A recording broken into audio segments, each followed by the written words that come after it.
Bom dia a todos e a todas. Nós teremos alguns minutos aqui de reflexão. Estamos chegando ao termo desse encontro. Tanta gente, espíritos encarnados e desencarnados. Agradeço muito ao voto de confiança que nos foi entregue e a gente espera do fundo do coração. E essa é a minha prece, se Jesus puder, que possa me auxiliar. Sobretudo, me auxiliar a sentir a presença dele, que eu possa estar bem conectado com os espíritos protetores. Peço ao Chico, a Paulo, Estevão, peço a Alcione, a Lívia, tanta gente boa do mundo espiritual, se possível, que eles nos acompanhem e possam nos ajudar a pensar e a sentir um pouco mais do Evangelho.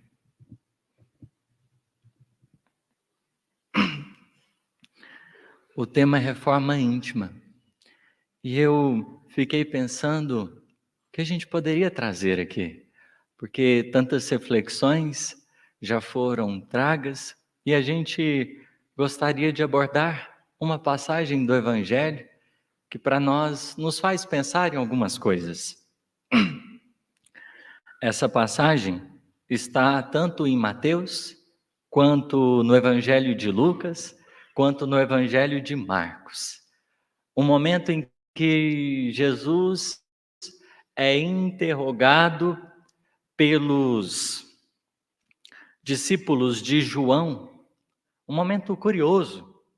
Eles perguntam o seguinte para o mestre: qual é a razão por que nós e os fariseus jejuamos com frequência e os teus discípulos não jejuam?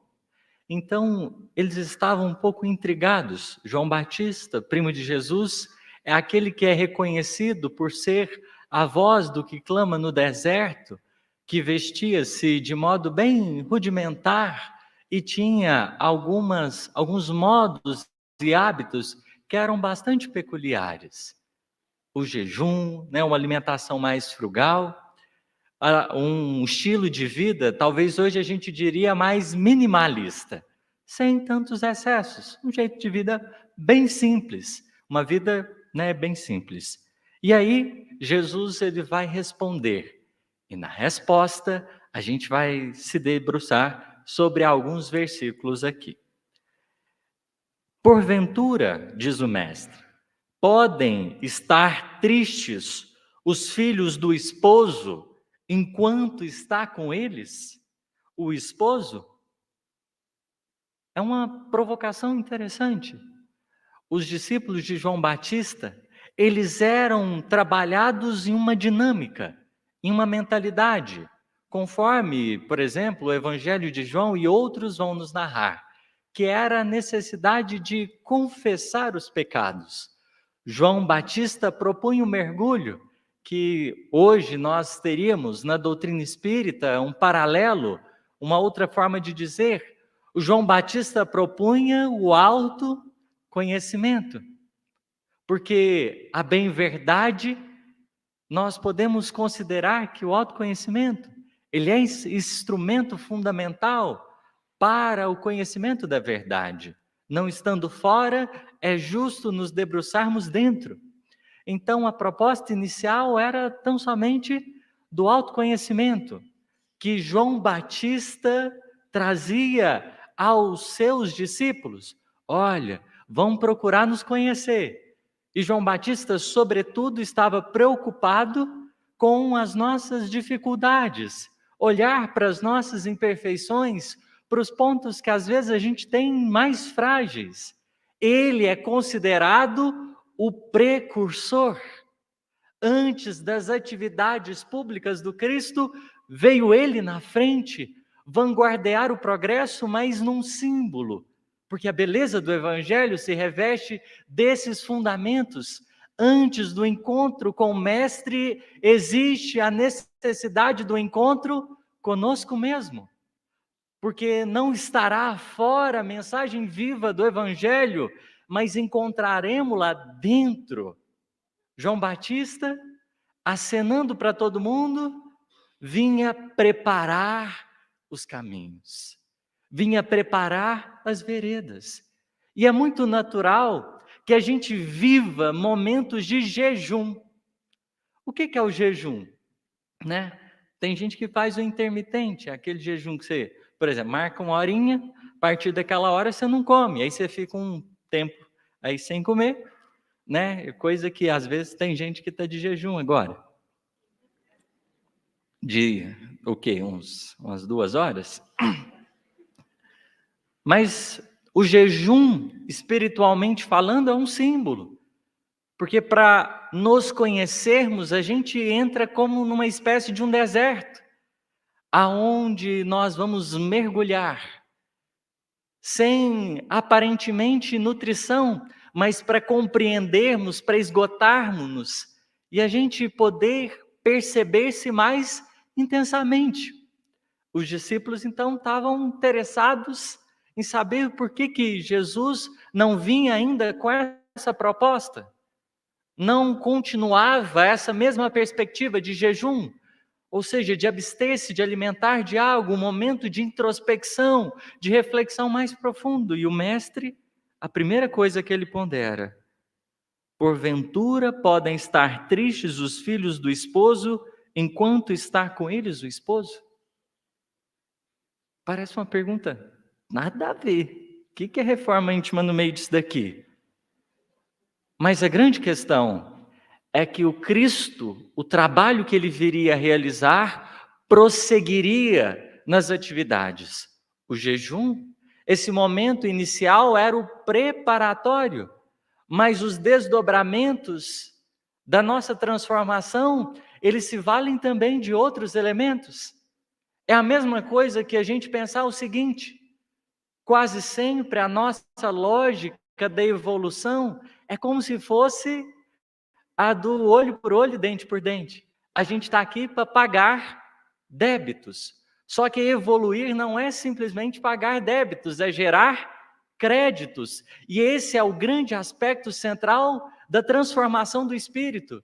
Porque ele não vai simplesmente corrigir-se, aperfeiçoar-se com vistas a limpar-se das imperfeições que lhe dizem respeito, mas ele vai somar valores espirituais que o permitirão contribuir com o mundo e com a criação divina.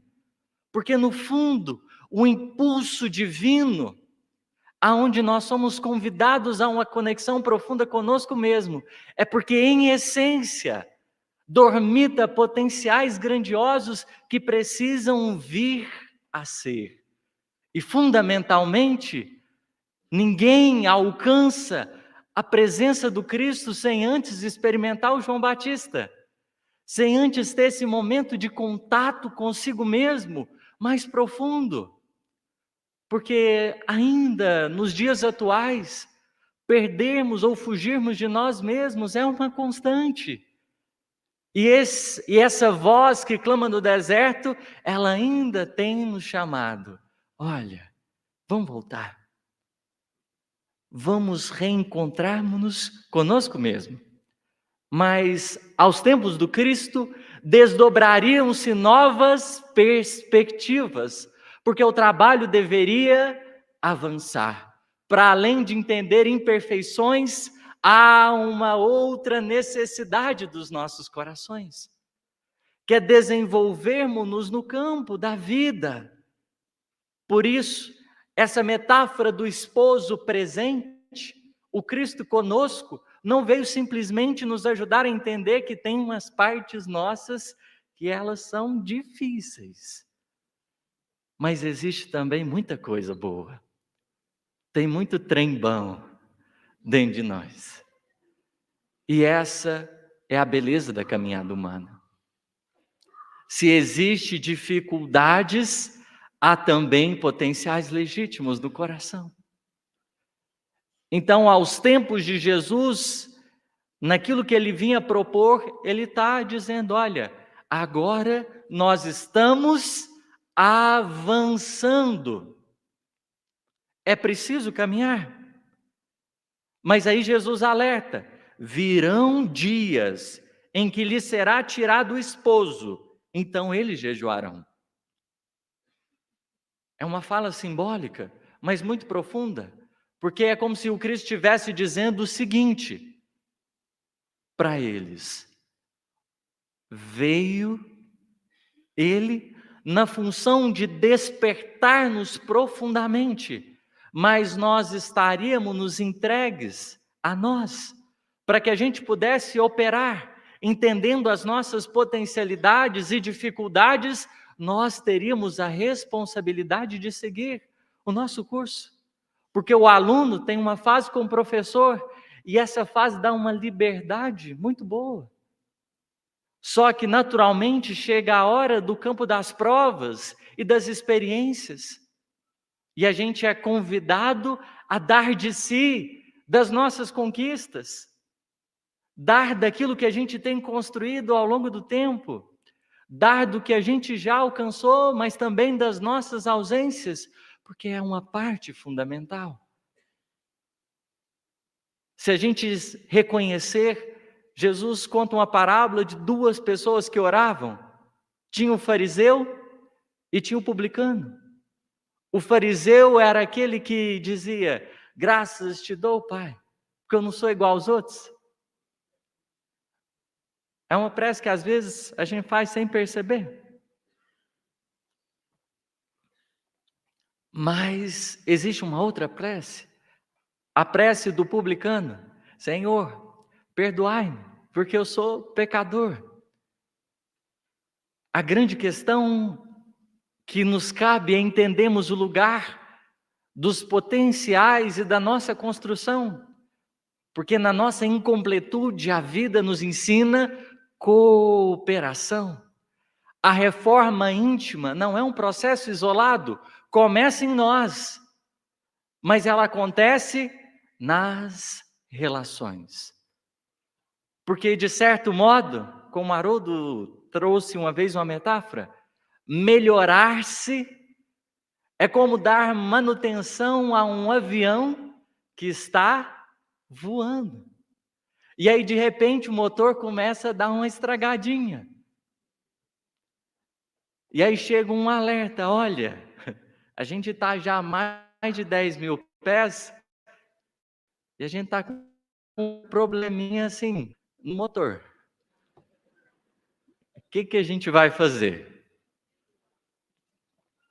Porque às vezes, esse momento que a gente está voando é um momento que a gente está dentro de casa, precisa resolver alguma coisa.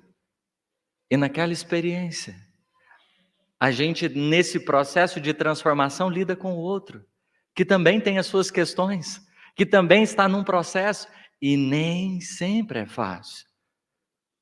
Nem sempre é fácil. Jesus, de tal modo, disse que do mesmo modo que ele havia lavado os pés como mestre, era justo que uns e outros aprendessem a lavar os pés uns dos outros. A grande questão é que nos nossos momentos de deserto íntimo, onde a gente está olhando para determinadas questões, a vida sempre traz alguém para lavar os nossos pés, para oferecer um pouquinho de água no deserto dos nossos corações. Não sei vocês, mas quantas vezes não somos atendidos por algumas preces silenciosas que fazemos interiormente, em que alguém nos lava a intimidade. Nesses últimos dias, o cansaço de vez em quando vai batendo, e aí eu começo: Senhor, não sei se você está vendo meu coração, como é que eu estou, mas eu estou sentindo uma canseirinha. E as pessoas pensam que não, mas cada abraço que eu dou, a bateria delas diminui uns 10, 15%. Porque a gente pega umas boas energias. A gente não sabe o tanto que é importante abraçar. A gente vai entendendo, talvez, quando esse abraço, ele irriga a nossa intimidade. E nos lugares por onde eu fui, quantos abraços eu não ganhei. E sem perceber, tinha tanta gente me ajudando. Aquele abraço que faz parte de um tipo de linguagem, a linguagem daquele silêncio tão bom. Tem gente que dá uns abraços rapidinho, fico achando ruim, mas eu respeito. É bom os abracinhos que a gente pode sentir um outro coração. Porque naquele momento, talvez em silêncio, seja a oportunidade de conversar alguns temas que a nossa voz não é capaz de conversar. Ah, o tanto que é bom abraçar. Mas é justo reconhecermos que nos nossos processos de transformação, às vezes a gente entra em alguns temas que a gente ainda não tem uma habilidade muito grande. E nas nossas imperfeições e ausências, como é bom ter alguém que nos olha nos olhos e nos percebe nas nossas dificuldades. Reconhece que a gente está num processo. Porque na construção da alma, se há deserto, vai dizer numa metáfora, há também uma terra prometida. Se os hebreus foram convidados a sair da estreiteza do Egito, rumando um deserto em busca de uma terra prometida, podemos dizer que nós, igualmente, na construção da alma imperecível, atravessamos alguns períodos um pouco mais desafiadores, mas a nossa destinação divina é uma experiência profunda de despertarmos em nós a beleza da vida que fulgura apesar das dores, apesar dos problemas e dos desafios. Só que Jesus, para isso, alerta-nos a um ponto, porque ele diz aos discípulos de João: ninguém coloca remendo de pano novo em veste velha. Ninguém coloca remendo de pano novo em veste velha, porque arrancaria parte da veste e se faria maior a ruptura. Ninguém coloca vinho novo em odre velho. De outra maneira, arrebentam os odres e se vai o vinho e se perdem os odres. Mas coloca vinho novo em odres novos. E assim ambas as coisas se conservam. Jesus, nesse momento, alerta-nos a um ponto fundamental da nossa trajetória. Talvez um dos grandes desafios. O que é colocar remendo de pano novo em veste velha? É querer conservar aquilo que não mais tem proveito do passado no nosso presente. No fundo, Jesus está chamando-nos a atenção para repensarmos o lugar desse passado. Porque, querendo ou não, nas nossas experiências atuais, o que falará dependerá dessa construção a longo prazo que nós fomos organizando e estruturando. Nós somos um conjunto de muitas vozes, somos legião, não simplesmente por causa das muitas influências, mas em nós. Há muitas tendências, desejos e buscas que ecoam do nosso ser e que dizem respeito à nossa construção espiritual. O corpo que hoje nos esconde, no entanto, não nos tira a nossa herança. Porque o passado é essa herança, que nos cabe olhá-la com muito carinho. E para pensarmos nessa questão, chamemos aqui o apóstolo Paulo, que ele nos abençoe e nos permita falar dele com carinho. Mas uma das grandes lições na transformação paulina que Jesus propôs e que Emmanuel narrou, foi nos ajudar a pensar com ele no lugar do passado. Porque às vezes surgem em nós disposições novas, o Evangelho nos traz caminhos novas posturas mentais, novas reflexões, mas tem ainda a criatura velha que fala. Tem algumas tendências ainda muito fortes, que naturalmente caminharão conosco, porque como Jesus disse, os discípulos dele ainda teriam que jejuar, ou seja, haveria necessidade de continuar revisando o próprio coração. E no coração de Paulo, divisou-se esses dois intentos. O passado que queria permanecer, o futuro que queria vir a ser, num ambiente chamado presente. E nesse ambiente dialético que é a intimidade, porque tem aquilo que eu quero ser, tem aquilo que eu sou e tem aquilo que dá para ser, a gente vai sendo convidado a aprender.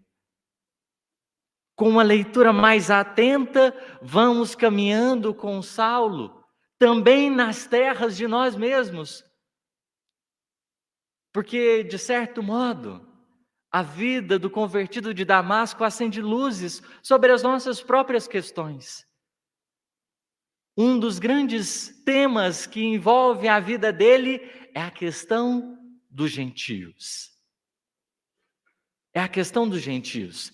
Inicialmente, ele defendia, nos mínimos detalhes, no rigorismo, no fanatismo, ele defendia o judaísmo. E não abria mão de determinadas posturas. Meus amigos, minhas amigas, viemos aí nós participarmos das lides do Espiritismo depois de algumas experiências um tanto que difíceis em outras escolas religiosas. O Espírito Verdade mesmo nos alerta: venho como outrora aos filhos transviados da casa de Israel, trazer-vos a verdade e dissipar-vos as trevas, lembrar do Deus justo e bom. Às vezes, no nosso inconsciente, nas camadas profundas do nosso coração, o modelo que nós temos de lidar conosco mesmo, às vezes é um estilo mais punitivista, fruto dessa construção toda ao longo das existências, porque pensávamos até então que a presença divina, ela se apartaria dos nossos corações pelas nossas imperfeições. Está aí no Gênesis, o relato bíblico, quando diz que Adão e Eva se esconderam, quando eles fizeram aquilo que não lhes cabia. A grande questão é que nós sempre tendemos a nos afastar da presença dos bons espíritos quando a gente se equivoca, quando nos nossos momentos de erro nós precisaríamos ainda mais daqueles que podem operar em nosso favor e auxiliar-nos a recomeçar. Porque trocar a perspectiva punitivista para educativa é um exercício que nos auxilia a pensar no lugar de Deus em nós, na forma como escolhermos lidar conosco mesmo. Fala da visão de Deus que a gente ainda traz no coração. Porque da providência divina surge o amor e a bondade que nos permite recomeçar. É o que Emmanuel vai escrever numa das mensagens que nós temos dentro de uma obra interessante que eu acabei de perder. E achei.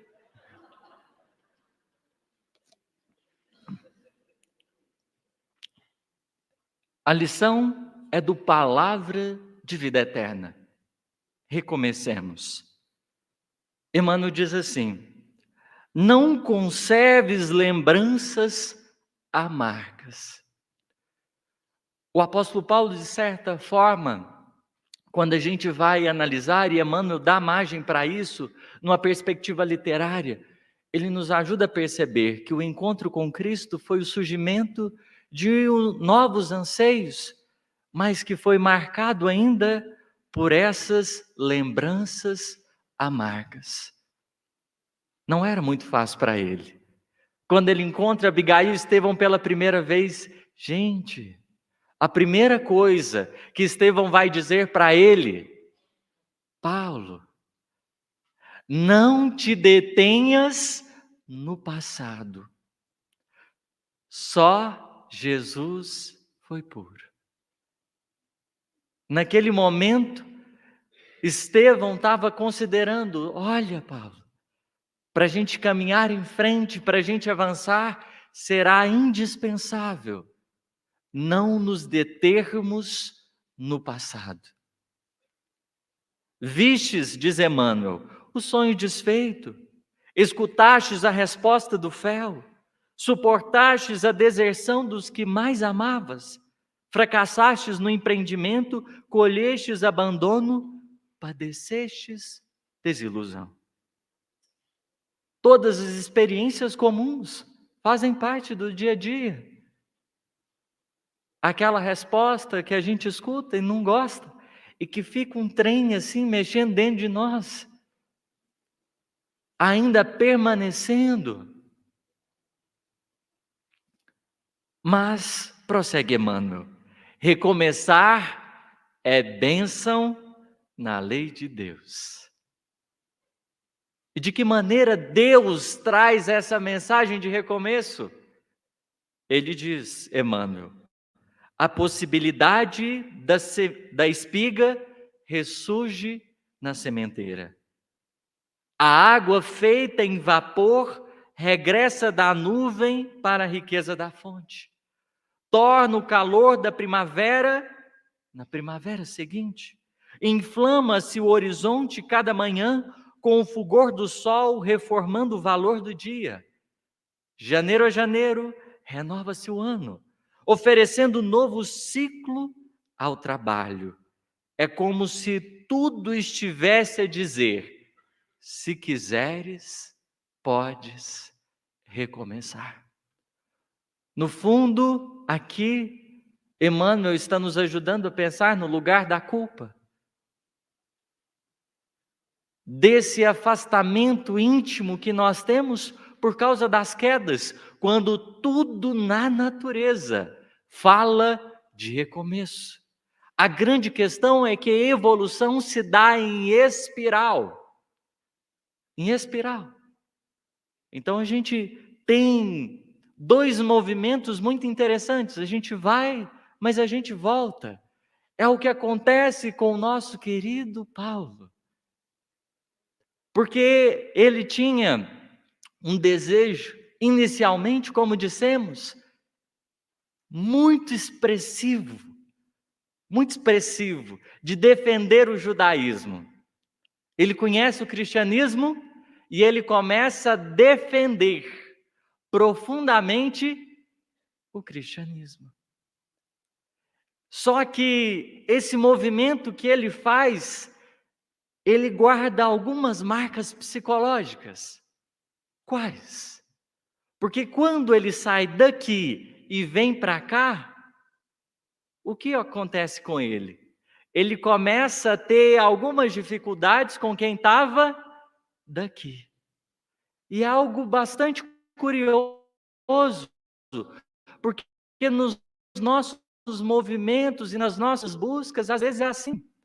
A gente tinha um estilo de hábito, a gente fala assim, não, vamos mudar.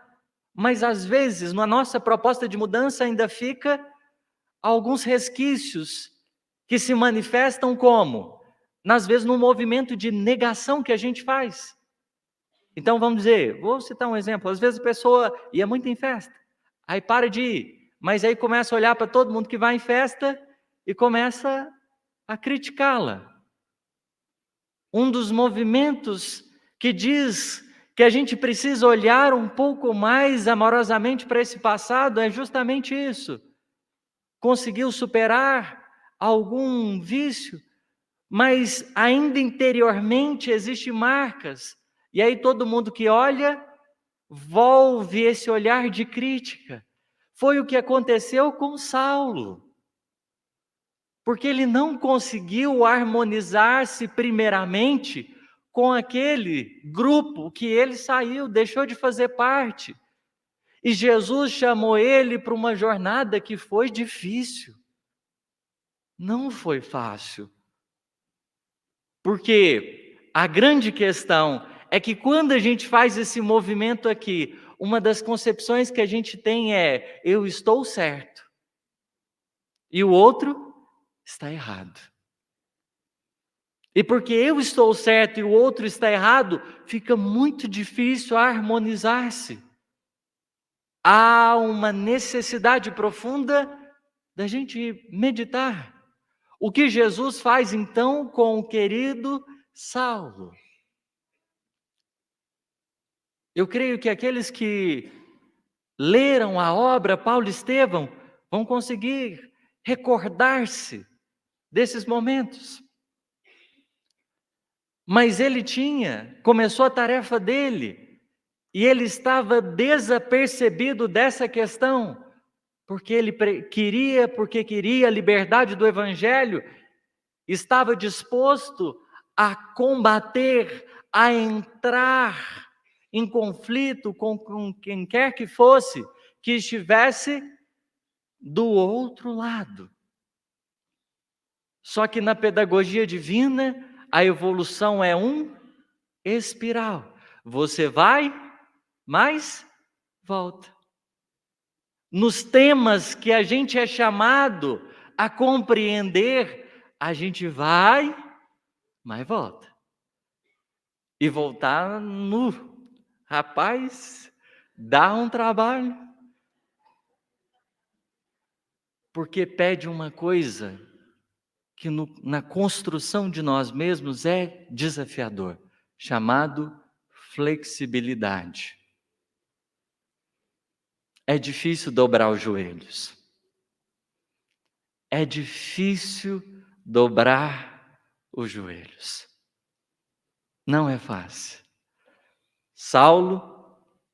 Paulo, ele tinha, um projeto de divulgação do Evangelho, só que o Cristo, para além da tarefa exterior, estava preocupado com a condição íntima.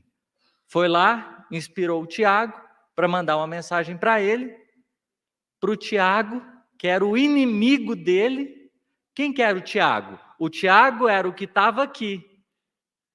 O Tiago, na história do Paulo, é o ponto de retorno e de harmonização com o passado. Porque o Tiago era o cristão que ainda tinha uma filiação muito grande ao judaísmo. Tudo que o Paulo não queria. Tudo que o Paulo não queria. Então, para ele, olhar para o companheiro, estar em harmonia com o companheiro, estava difícil. E o Tiago faz o quê? Pede ajuda para ele. Só que o tanto que é difícil, quando a gente quer ficar simplesmente aqui, o tanto que é difícil se dispor a ajudar aqui. Porque no fundo, o mundo espiritual estava fazendo o quê com o Paulo? Paulo, vamos olhar para o seu passado. É preciso curar de algumas coisas, porque não se deita vinho novo em odres velhos.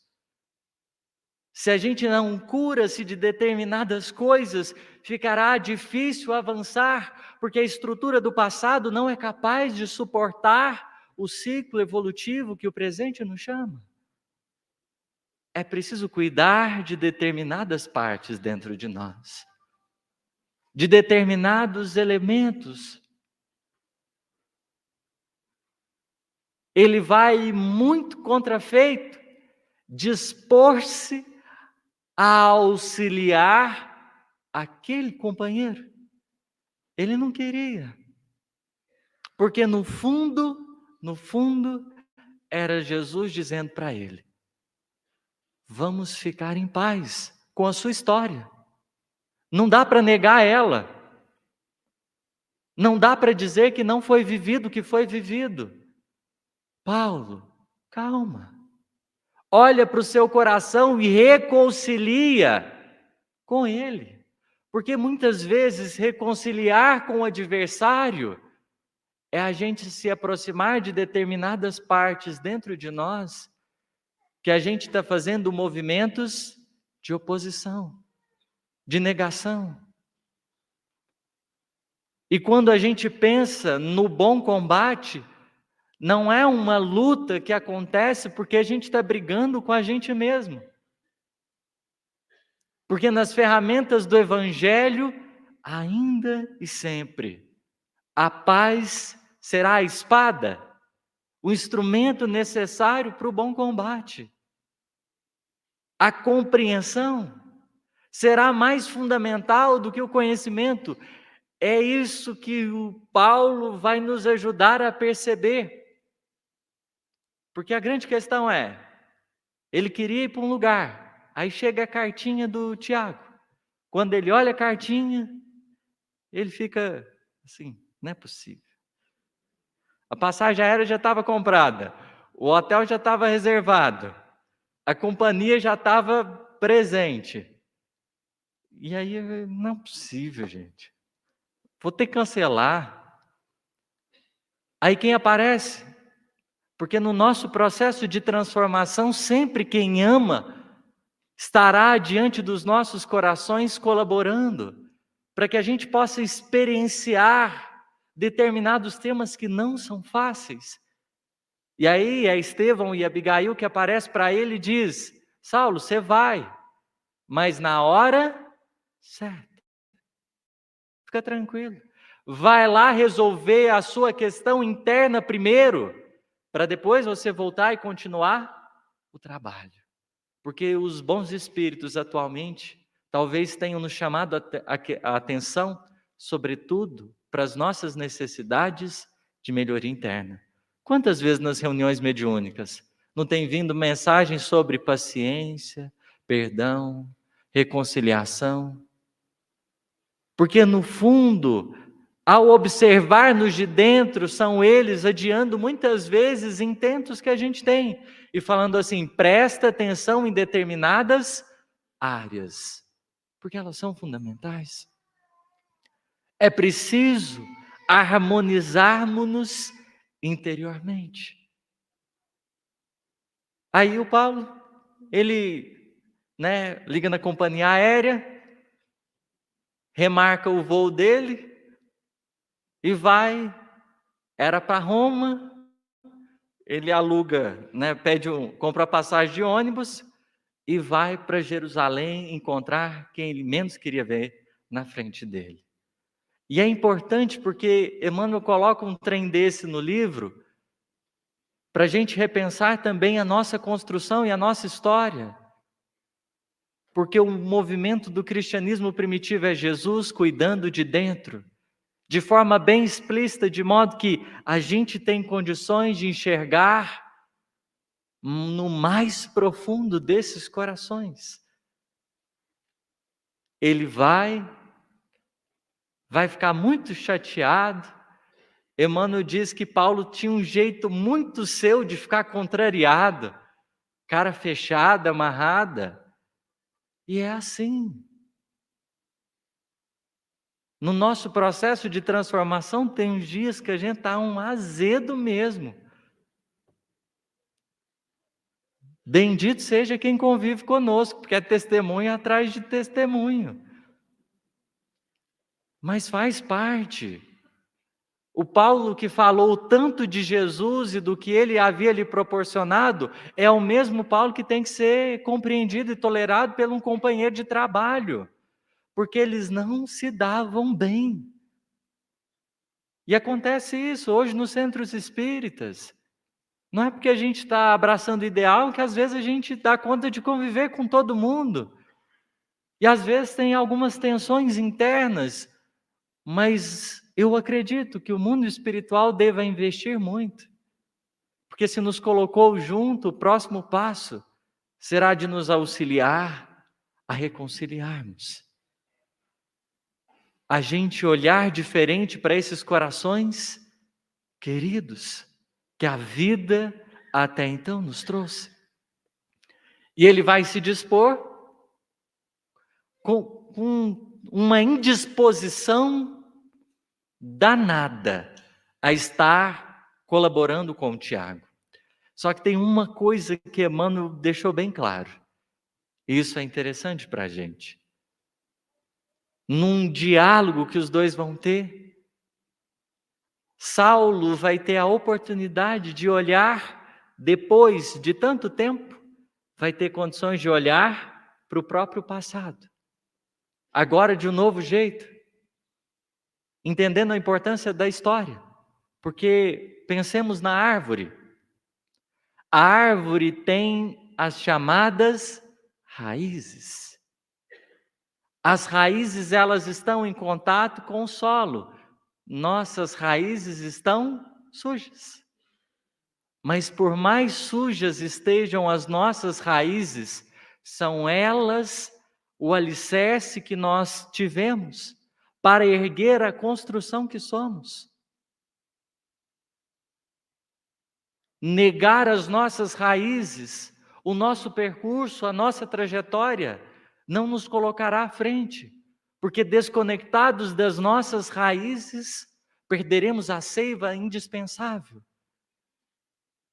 O mundo espiritual ali trabalhou a fim de que erguêssemos.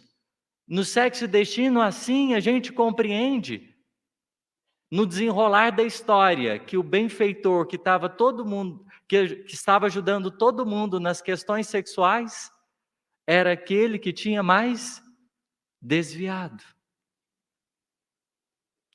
Aquele que todo mundo honrava pela presença e pelo valor é o que mais tinha caído, porque a grande questão da nossa transformação é justamente de trabalhar aquilo que em nós ainda é desequilíbrio, para que, florescendo à luz da convivência e da experimentação, a gente possa conduzir outros espíritos. É indispensável acendermos luz interior.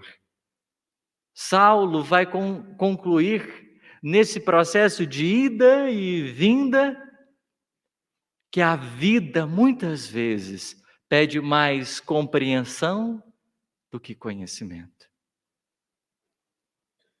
A gente pode ter muita bagagem, mas na hora de lidar conosco mesmo, o mais importante será a compreensão. Porque a compreensão é a forma de gerir a nossa história, a nossa construção.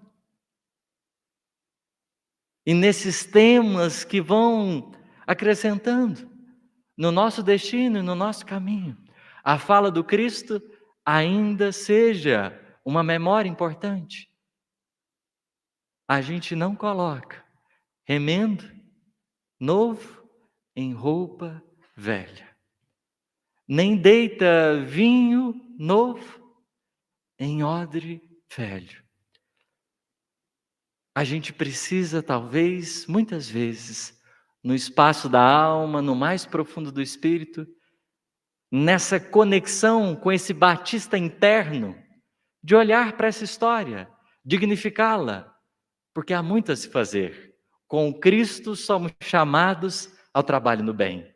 Mas para que isso se dê, é indispensável que a gente possa olhar para si mesmo e dizer com alegria: eu pude reconciliar com o próprio passado, na perspectiva de agora caminhar no presente com vistas ao porvir. Muito obrigado a vocês pela atenção.